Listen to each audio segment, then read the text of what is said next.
In that hour the disciples came to Jesus, saying, "Who then is greatest in the kingdom of heaven?"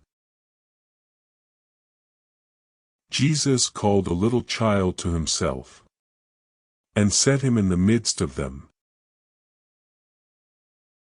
and said, "Most certainly I tell you, unless you turn, and become as little children, you will in no way enter into the kingdom of heaven. Whoever therefore humbles himself as this little child, the same is the greatest in the kingdom of heaven. Whoever receives one such little child in my name receives me. But whoever causes one of these little ones who believe in me to stumble, it would be better for him that a huge millstone should be hung around his neck, and that he should be sunk in the depths of the sea. Woe to the world because of occasions of stumbling! For it must be that the occasions come, but woe to that person through whom the occasion comes.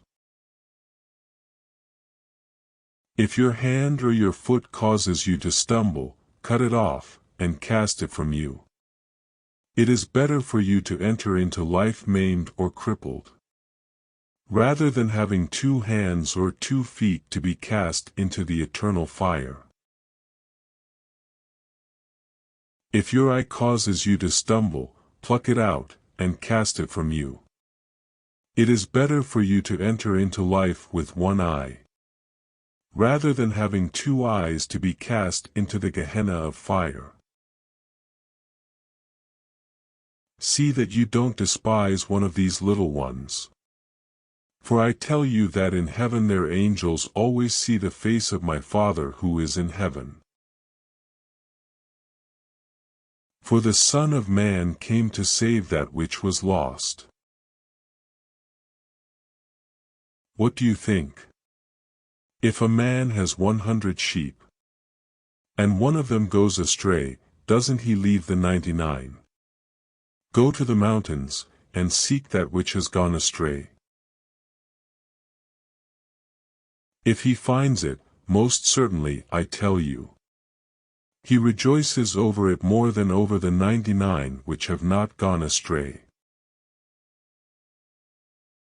Even so it is not the will of your Father who is in heaven that one of these little ones should perish. If your brother sins against you, go, show him his fault between you and him alone. If he listens to you, you have gained back your brother.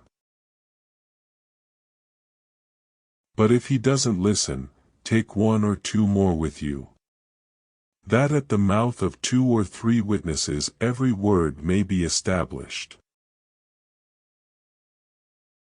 If he refuses to listen to them, tell it to the assembly.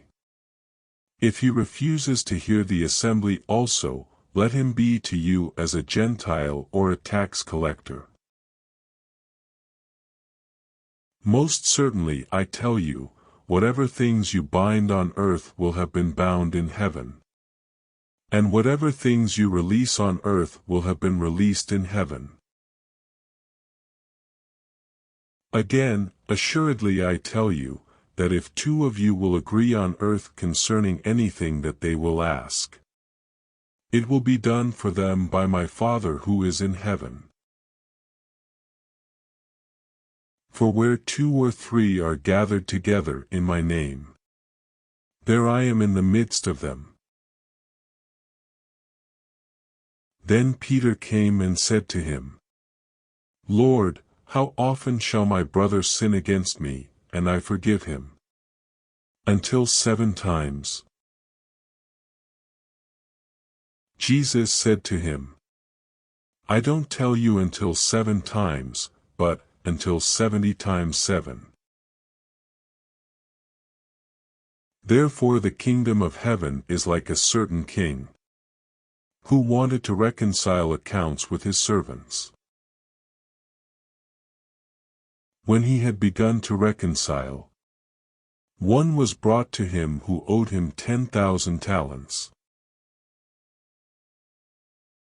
But because he couldn't pay, his lord commanded him to be sold, with his wife, his children, and all that he had, and payment to be made.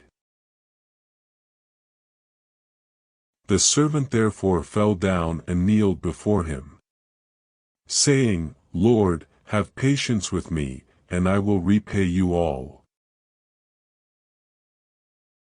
The lord of that servant, being moved with compassion, released him, and forgave him the debt.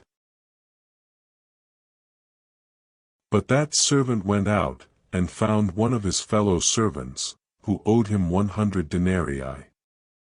And he grabbed him, and took him by the throat, saying, Pay me what you owe. So his fellow servant fell down at his feet and begged him, saying, Have patience with me, and I will repay you. He would not, but went and cast him into prison, until he should pay back that which was due. So when his fellow servants saw what was done, they were exceedingly sorry, and came and told to their lord all that was done. Then his lord called him in, and said to him, You wicked servant! I forgave you all that debt, because you begged me.